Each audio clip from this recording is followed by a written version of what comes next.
Audio Jungle.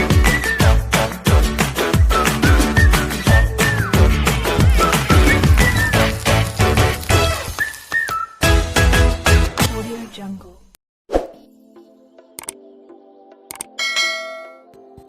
Hi friends, ഇന്ന് easy ആയിട്ട് തയ്യാറാക്കിയെടുക്കാൻ പറ്റിയൊരു ചോക്ലേറ്റ് കേക്കിൻ്റെ റെസിപ്പി ആയിട്ടാണ് വന്നിട്ടുള്ളത്. കുട്ടികൾക്കായാലും മുതിർന്നവർക്കായാലും ഒക്കെ ഒരുപോലെ ഇഷ്ടമാവുന്ന നല്ല ടേസ്റ്റി ആയിട്ടുള്ളൊരു കേക്കിൻ്റെ റെസിപ്പിയാണിത്. ഈ കേക്കിലേക്ക് ഞാൻ മുട്ട ചേർക്കുന്നില്ല, അതുപോലെ തന്നെ ഓവനും ബീറ്ററൊന്നും യൂസ് ചെയ്യാതെയാണ് ഈ കേക്ക് ഉണ്ടാക്കിയത്. അതുകൊണ്ട് തന്നെ ഓവനും ബീറ്ററൊന്നും ഇല്ലാത്തവർക്കൊക്കെ ഉണ്ടാക്കിയെടുക്കാൻ പറ്റിയ നല്ല ടേസ്റ്റി ആയിട്ടുള്ളൊരു ചോക്ലേറ്റ് കേക്കിൻ്റെ റെസിപ്പിയാണിത്. അപ്പോൾ നമുക്ക് ഇതെങ്ങനെ തയ്യാറാക്കുന്നത് നോക്കാം. അപ്പോൾ ആദ്യം നമുക്ക് കേക്കിലേക്കുള്ള ഡ്രൈ ഇൻഗ്രീഡിയൻസ് ഒന്ന് അരിച്ചെടുക്കാം. അപ്പോൾ അതിന് വേണ്ടിയിട്ട് ഞാനൊരു അരിപ്പ് എടുത്തിട്ടുണ്ട്. ഇതിലേക്ക് നമുക്ക് 1 കപ്പ് മൈദ ചേർത്ത് കൊടുക്കാം, 1/4 cup cocoa powder, 1 teaspoon baking powder, 1/2 teaspoon baking soda, 1 നുള്ളു ഉപ്പ്. ഇനി ഇതെല്ലാം ചേർത്ത് നന്നായിട്ടൊന്ന് അരിച്ചെടുക്കാം. ഇപ്പോൾ ഞാനിത് 3 പ്രാവശ്യം നന്നായിട്ട് അരിച്ചെടുത്തിട്ടുണ്ട്. ഇനി നമുക്കിത് മാറ്റി വെക്കാം. ഇനി ഒരു മിക്സിയുടെ ജാർ എടുത്ത് അതിലേക്ക് 1/2 കപ്പ് പഞ്ചസാര ചേർത്ത് കൊടുക്കാം, 1/2 കപ്പ് പാല് ചേർത്ത് കൊടുക്കാം, 1/2 കപ്പ് കണ്ടൻസ് മിൽക്ക് മെയ്ഡ് ചേർത്ത് കൊടുക്കാം, 1/2 കപ്പ് ഓയിൽ ചേർത്ത് കൊടുക്കാം.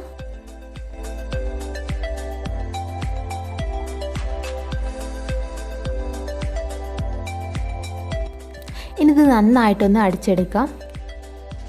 ഞാനിപ്പോൾ ഇത് നല്ലതുപോലെ അടിച്ചെടുത്തിട്ടുണ്ട്. ഇനി നമുക്ക് നേരത്തെ എടുത്ത് വെച്ച ഡ്രൈ ഇൻഗ്രീഡിയൻസിലേക്ക് ഇത് ചേർത്ത് നല്ലതുപോലെ ഒന്ന് മിക്സ് ചെയ്തെടുക്കണം. അപ്പോൾ കുറേശ്ശെ ചേർത്ത് നന്നായിട്ട് മിക്സ് ചെയ്തെടുക്കുക.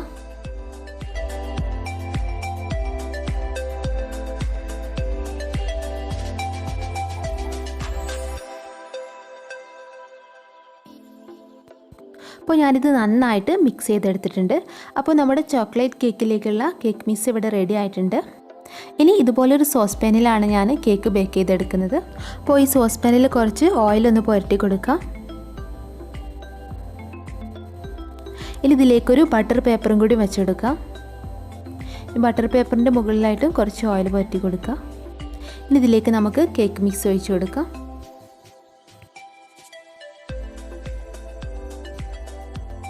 ഇനി ഈ കേക്കൊന്ന് ലെവലാവാനും ബബിൾസൊക്കെ പോകാൻ വേണ്ടിയിട്ട് ഇത് നന്നായിട്ടൊന്ന് തട്ടി കൊടുക്കാം. ഇനി നമുക്ക് കേക്ക് ബേക്ക് ചെയ്തെടുക്കാം. അപ്പോൾ കേക്ക് ബേക്ക് ചെയ്യാനായിട്ട് ഞാൻ ഗ്യാസ് സ്റ്റൗവിൽ ആദ്യം ഇതുപോലൊരു പാൻ വെച്ചിട്ടുണ്ട്. പാനോ അല്ലെങ്കിൽ തട്ടോ എന്തെങ്കിലും ഒന്ന് വെച്ച് കൊടുക്കുക. ഇനി ഇതിൻ്റെ മുകളിലായിട്ട് വേണം നമ്മൾ ഈ സോസ് പാൻ വെച്ച് കൊടുക്കാൻ.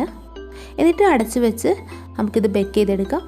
അപ്പോൾ ആദ്യം 1 മിനിറ്റ് ഹൈ ഫ്ലെയിമിലും പിന്നീട് ലോ ഫ്ലെയിമിലിട്ടും വേണം നമ്മളിത് ബേക്ക് ചെയ്തെടുക്കാൻ. അപ്പോൾ നമ്മുടെ കേക്ക് ഇവിടെ ബേക്കായി വന്നിട്ടുണ്ട്. എനിക്കിത് ബേക്ക് ചെയ്യാനായിട്ടൊരു 45 മിനിറ്റാണ് എടുത്തിട്ടുള്ളത്. ബേക്കിംഗ് ടൈമൊക്കെ ഓരോരുത്തരുടെ ഫ്ലെയിമിനനുസരിച്ചായിരിക്കും. അപ്പോൾ നിങ്ങളൊരു 30-35 മിനിറ്റ് ആകുമ്പോൾ ഇതൊന്ന് തുറന്ന് നോക്കിയിട്ട് ഈ കേക്കിൻ്റെ സെൻറ്റർ ഭാഗത്ത് ടൂത്ത് പിക്ക് വെച്ചൊന്ന് കുത്തി നോക്കുക. ടൂത്ത് പിക്ക് നല്ല ക്ലീനായി വന്നിട്ടുണ്ടെങ്കിൽ കേക്ക് ബേക്ക് ആയിട്ടുണ്ടെന്നാണ് അർത്ഥം. ടൂത്ത് പിക്കിൽ ഒട്ടി പിടിച്ചിട്ടുണ്ടെങ്കിൽ ഒരു 10 മിനിറ്റും കൂടി ലോ ഫ്ലെയിമിലിട്ട് അടച്ചു വെച്ച് ഒന്ന് ബേക്ക് ചെയ്തെടുത്താൽ മതി. അപ്പോൾ നമ്മുടെ ഈ കേക്ക് നന്നായിട്ട് ബേക്കായി വന്നിട്ടുണ്ട്. ടൂത്ത് പിക്കിലൊന്നും ഒട്ടിപ്പിടിച്ചിട്ടൊന്നുമില്ല. ഇനി നമുക്കിത് ചൂടാറിയ ശേഷം ഈ സോസ് പാനിൽ നിന്ന് മാറ്റാം. അപ്പോൾ നമ്മുടെ കേക്ക് നന്നായിട്ട് ചൂടാറിയിട്ടുണ്ട്. ഇനി നമുക്കിത് ഈ പാനിൽ നിന്ന് എടുക്കാം.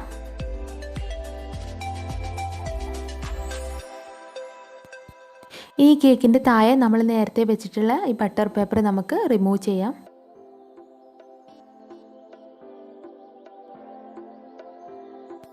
ഇനി നമുക്ക് ഈ കേക്ക് 3 ലെയറായിട്ടൊന്ന് കട്ട് ചെയ്തെടുക്കാം.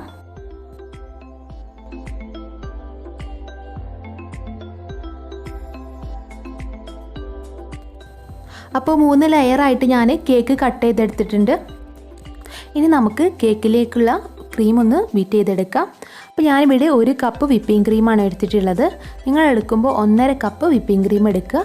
ഞാൻ ലാസ്റ്റ് കേക്കൊക്കെ ഡെക്കറേറ്റ് ചെയ്ത് വന്നപ്പോൾ എനിക്ക് കുറച്ച് ക്രീം തികയാതെ വന്നിരുന്നു. അപ്പോൾ ഞാൻ വീണ്ടും ഒരു 1/2 കപ്പ് വിപ്പിംഗ് ക്രീമും കൂടി എടുത്ത് ബീറ്റ് ചെയ്തെടുത്തിരുന്നു. അപ്പോൾ നിങ്ങൾ ആദ്യമേ ക്രീം എടുക്കുമ്പോൾ ഒരു 1.5 കപ്പ് വിപ്പിംഗ് ക്രീം എടുക്കുക. ക്രീം ജസ്റ്റ് ഒന്ന് ബീറ്റ് ചെയ്തെടുത്ത ശേഷം ഇതിലേക്ക് 1/4 കപ്പ് കൊക്കോ പൗഡറും 1/4 കപ്പ് പഞ്ചസാരയും 1 ടീസ്പൂൺ വനില എസൻസും കൂടി ചേർത്ത് നന്നായിട്ടിത് ബീറ്റ് ചെയ്തെടുക്കുക.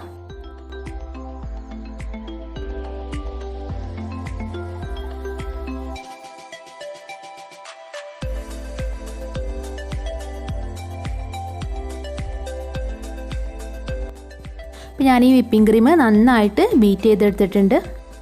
ഇനി ഒരു കേക്ക് ബോർഡ് എടുത്തിട്ട് അതിൻ്റെ സെൻറ്ററിലായിട്ട് കുറച്ച് ക്രീമാക്കി കൊടുക്കുക. എന്നിട്ട് ഇതിൻ്റെ മുകളിലായിട്ട് നമുക്ക് ഫസ്റ്റ് ലെയർ കേക്ക് വെച്ച് കൊടുക്കാം. ഇനി കേക്കിൻ്റെ മുകളിലായിട്ട് നല്ലതുപോലെ ഷുഗർ സിറപ്പ് ഒഴിച്ചു കൊടുക്കുക. കേക്കിൻ്റെ എല്ലാ ഭാഗത്തേക്കും ഷുഗർ സിറപ്പ് നന്നായിട്ട് എത്തണം. ഇനി ഇതിന് മുകളിലായിട്ട് നമുക്ക് ക്രീമാക്കി കൊടുക്കാം.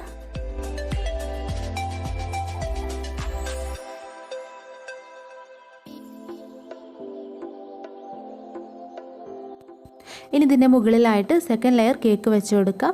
എന്നിട്ട് നേരത്തെ ചെയ്തതുപോലെ തന്നെ ഇതിൻ്റെ മുകളിലായിട്ട് നന്നായിട്ട് ഷുഗർ സിറപ്പ് ഒഴിച്ചു കൊടുത്ത് നല്ലതുപോലെ ക്രീമാക്കി കൊടുക്കുക.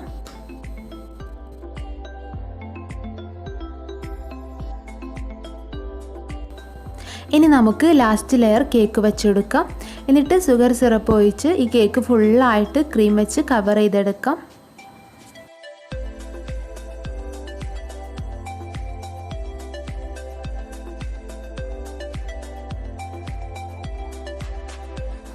ഇപ്പോൾ ഞാൻ കേക്ക് ഫുള്ളായിട്ട് ക്രീം വെച്ച് കവർ ചെയ്തെടുത്തിട്ടുണ്ട്. ഇനി ഞാൻ സ്റ്റാർ നോസിൽ വെച്ചിട്ട് ഈ കേക്കിൽ ഫുള്ളായിട്ട് റോസ് ഫ്ലവേഴ്സാണ് വരച്ചെടുക്കുന്നത്. നിങ്ങൾക്ക് ഇഷ്ടമുള്ള പോലെ കേക്ക് ഡെക്കറേറ്റ് ചെയ്തെടുക്കാം.